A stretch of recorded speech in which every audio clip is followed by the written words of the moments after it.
r/AskReddit. Which YouTube channel completely lost its appeal when it got big?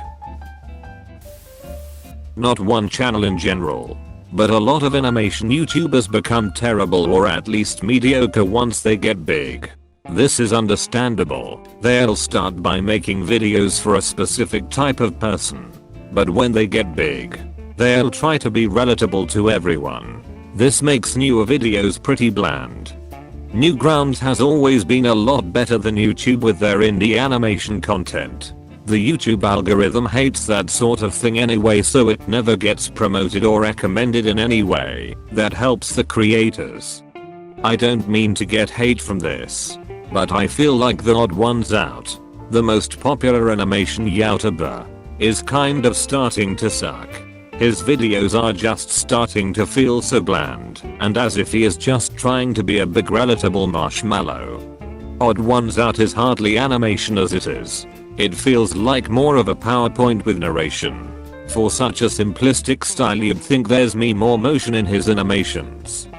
Doesn't he also have multiple animators actually doing the animations now?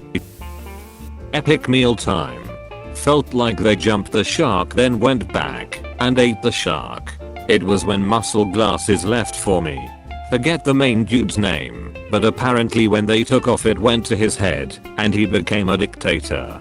Plus he was allegedly jealous of Muscle Glasses' popularity and wasn't very nice to him, which is why he left. Muscle Glasses was just the best. Smosh. A lot of their early stuff was genuinely creative with a really unique, goofy wholeheartedness in whatever they put together.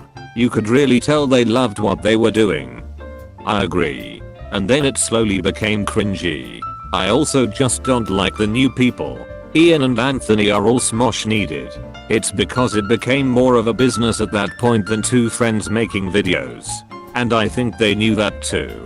What started out as wholesome became something manufactured and fake emo. I used to enjoy the videos where they'd go eat somewhere and rate the food. The guinea pig videos. They were so simple. Now, it's just not the same. I rewatch all the videos from 6 to 10 years ago because they're amazing. But I never understood where that stopped and started into every blank ever. Reaction time. Started becoming more about gold digging thought videos and less about quality reaction videos. Or I just grew up. You grew up. It was always bad. Reaction videos in general have to be pretty close to the bottom of the barrel.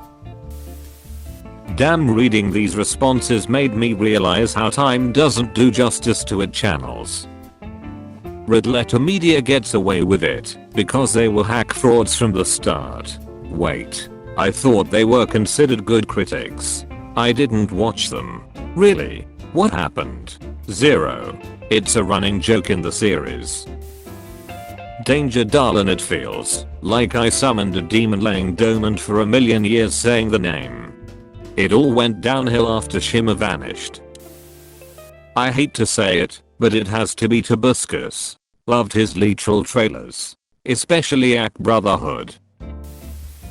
CinemaSins. I remember when CS used to be funny, but now it just feels mean and joyless. It was funny until he started to stretch it to 10 to 20 minutes for the ads.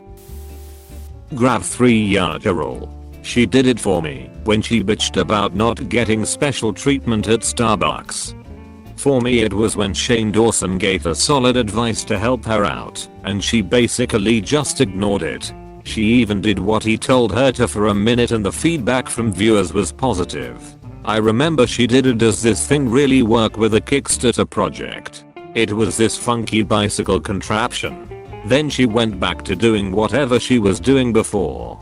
She recently talked about buying an old, abandoned ghost house for cheap and renovating it as a video series, but that will never happen. Equals 3 with Ray William Johnson. I still fondly remember your favorite Martian. TTTTTI-BIEITs.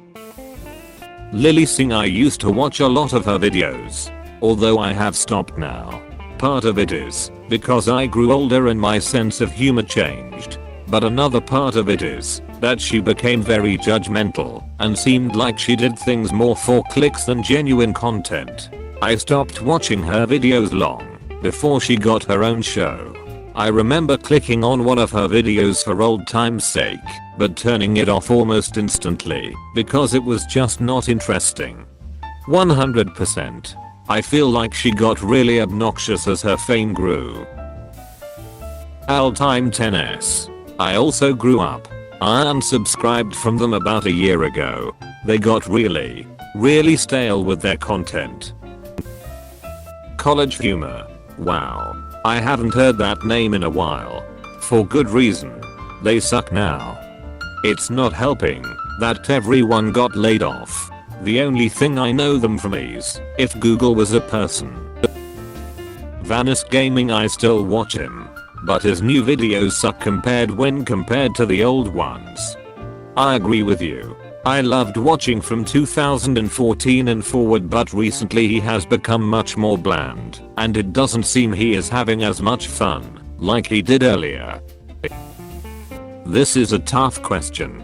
I can tackle this in different ways, all of which are controversial. I think the Minecraft YouTubers Unspeakable Gaming and Popular MMOs apostrophe both lost it when they each broke up respectively.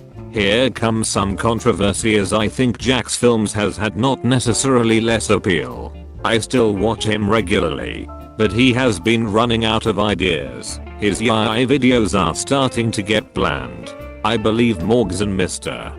Beast are both also getting bland. I never really watched either much, so I may be wrong here. Also, Morgs is absolute garbage. Now here are some others. Aziland. All her videos are now just clickbait. PewDiePie, because of his massive fan base, he has a hard time interacting with them as much.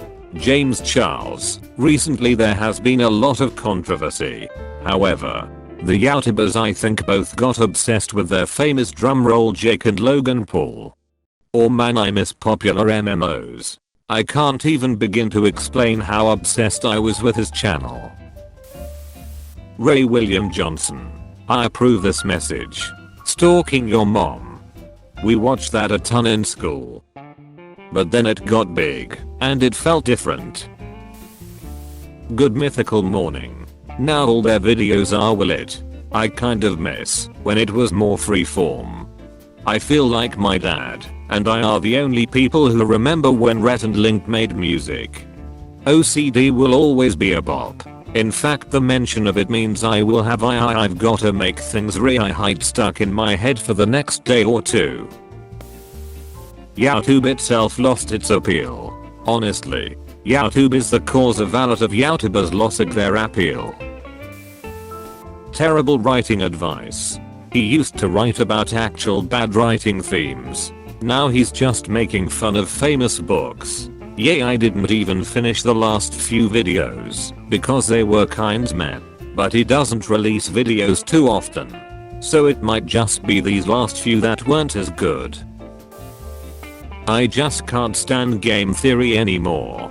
It was a great channel when it started, focusing on the science and realism of video games, but now it's all about who the purple guy is in FNAF. It sucks cause it was something I thought would continue to grow up as I did, tackling all sorts of different games. But I think it just happened that as I grew older, it was more lucrative to focus on targeting the younger demographics, and instead of growing up with us, the channel decided to change into something that would appeal more to intelligent kids. Good for them for finding their niche, but I'm still gonna continue to miss how it used to be. I used to watch his channel, but now I use his overacting as reference for how quickly I should smash that do not recommend channel button on future channels that YouTube tries to shove into my face. CinemaSins. There's another channel called TH3 Badman that debunks a shit ton of lies he says. Cinema Wins is a lot better MO. 95% of the channels. This, and it's YouTube's fault. At the time, when YouTube started prioritizing channels that post daily and make 10 minimum plus videos, was also the time at which the channels that were getting big quit their jobs to focus on YouTube. They had no choice but to enter a constant fight with YouTube's algorithm rather than make their content as they wish. I kinda hate myself for saying this, but at H3H3 Productions, I've been watching Ethan and Hilla for about 6 or 7 years now. As a viewer, it seems obvious to me that for the first few years, YouTube was this fun, exciting, and rewarding project that they both had together. They didn't anticipate getting successful, but that it made it even more wholesome and sweet when they blew up after Vape Nash. You could see they were both like, whoa. How did this even happen to us? But now it's not a project. It's their day job. And you can see Ethan feels like it's a bit of a chore now. Hilla less so. But Ethan struggles to enjoy it. I don't blame him really. It must be hard to churn out new ideas for content all the time, especially when the genre of content they used to do is so saturated right now. The podcast is a bit meh too. I still watch it if there's a guest on that I like. And I still care what happens to Ethan and Hilla and Teddy. But I feel like Ethan is kinda bored with it. Their content started to drop off a cliff once they started the podcast. I especially hate the podcast as Ethan frequently talks about things he has no clue about, all while acting like he does. Yep, I dislike most podcasts. They tend to just be an avenue for famous people to talk about their weird opinions to an audience that would rather be seeing them do anything else, like whatever it was that made them famous. Oh man, I have so many. I watched so much YouTube // Does anyone watch Dan and Phil anymore? They used to brighten my day. Also Sprinkle of Glitter, but mommy vlogs have never been interesting to, so haven't watched her stuff in years. // Also Zola has been difficult to watch for 5 years now. Never was a fan of Alfie, but he is way more difficult to watch now // Graveyard Girl, however she spells it, used to seem cool, but now seems bratty and petulant // used to low Elaine, and she still seems nice.